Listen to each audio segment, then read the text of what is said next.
Sila na ho ay estudyante. Magpapaalam na siya. Ingat. Bakit? Sabihin mo sa kanila. Mag-aaral na po. Mag-aaral na siya. Namimiss natin sila na.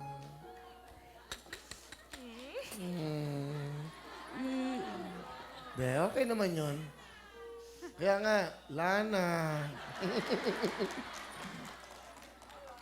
De, ano kasi siya, working student. So habang wala siyang pasok, lumapit siya kay Miss Ana para magtrabaho naman siya, para matulungan niya yung kanyang mga pangangailangan. So papasok ka na. Anong year mo na ba? Second year college. Yak siya. Mabait kasi itong batang to eh. Ano gusto mo sabihin kay Tita Ana mo sa mga co-dancers mo? Tita, thank you po. Ang dami ko po natutunan sa inyo kahit saglit lang po ako nandito. Tsaka sa mga co-dancers ko po, kahit saglit lang po yung naging banding natin, naging masaya ako na nakasama ko at nakilala ko kayo. Palapakan niyo, oy. Alam mo yung mga ganyang bagay, baka kasi hindi nyo nalalaman. Yun ang mga istorya ng buhay ng mga dancers. Pumapasok sila maaga, pagalitan sila. Pag late, pag 1 minute late, pinapauwi ni Miss Ana. Kasi tinuruan sila kung paano maging professional, paano magmahal ng trabaho. So, don't worry. Importante yung future nyo. Nandito kami para i-guide kayo ng tama. Di ba? But anyway, ilang taon ka na ba? 18. Mag-aaral ka mabuti. O ano naman papayo mo? Ikaw din eh. Dapat uminto na rin to dapat eh. Hindi, Will. Eh, nag-aaral ka din eh. Yung school ko nag-adjust sa akin. Wow. Iba to? Talaga? Oo, dapat... Paano matututunan mo doon? Sinesend sa akin. Tapos minsan po... Ano? Oo nga, school, home study. Home store? Ano home store? Home school. Doon dito, halika nga dito. Home, Halika, tapos doon. school. Ha? Home school, home study school. Hindi ba nakakuha ka sa Wawawin? Eh, nag-aaral ka dati. Bakasyon yun eh. Nakuha mo ako, tapos nag-ano ko, Hindi na, hindi. Ayusin mo siya, tama, hindi kita nakuha ha. Nung naging part ka ng Wawawin, baka ano yung nakuha ko sa'yo. Ayusin mo yan. Nung nakuha mo ako.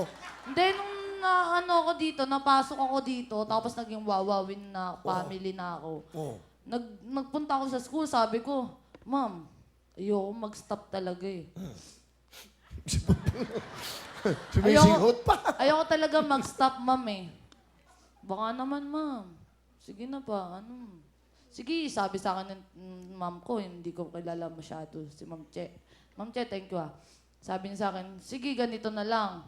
Enroll kita, ganito, ganyan. Tapos, yung school mo, kami na mag-a-adjust, ganito na lang pasok mo kung kailan wala ka doon. Pero alam mo, mali yan, Donita. Mali yan, Will. Kasi ano matututunan mo? Tama. Ako para sa akin, ha? Katulad ng batang to, mag-aral ka na muna. Yun, ang importante. Tulad ko, nagtapos ako, Will.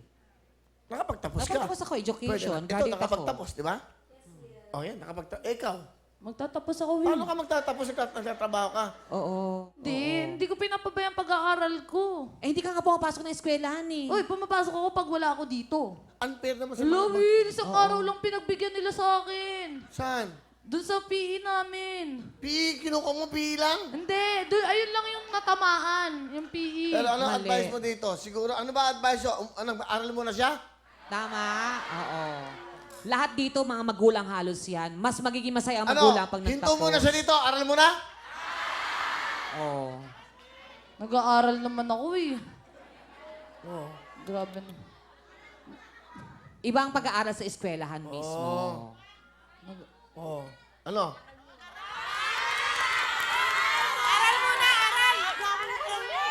Study first.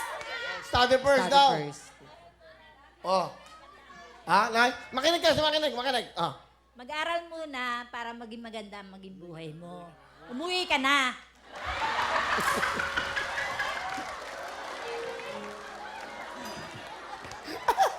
Ano? Oh. Na, Nabalik, si nanay na yan, ah. nabalik na naman tuloy yung topic na to dahil kasi dun eh. Naka-got over na kayo dun eh. Okay na nga yung school ko eh, tsaka yung dito eh. Hindi natin iniisip yung school mo, iniisip naman yung kapakanan mo. Oo. Sabi mo, hindi. Hindi nga, naisip ko lang.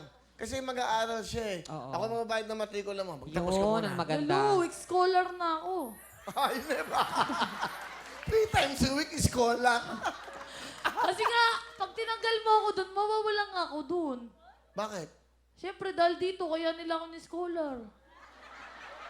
O di mawala yung scholar mo, si Will pa rin magbabayad ng tuition mo. Pag-aaralin ka niyan. Huwag mo na dapat naisip yun, Will. Ayoko nga mawala dito. Bakit?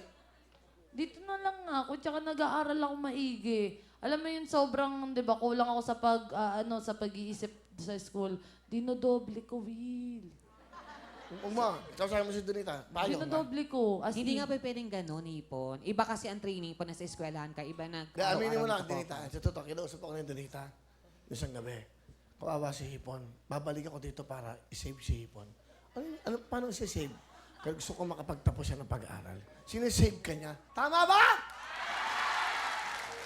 Isipin mo, wag na lang ako isipin mo, pati yung pamilya ko. Pag nawala ako dito, wala akong kaming bigas, wala kaming ulam, wala akong pamartikula, Hindi ka- wala akong pamasahe. Hindi ka pababayaan ni Will, pati pamilya mo. Kasi alam mo dito, Hipon, pag nakapagtapos ka, tapos bumalik ka dito, kinuha ka pa rin yung host, mas magiging proud si Will sa'yo dahil nakapagtapos ka.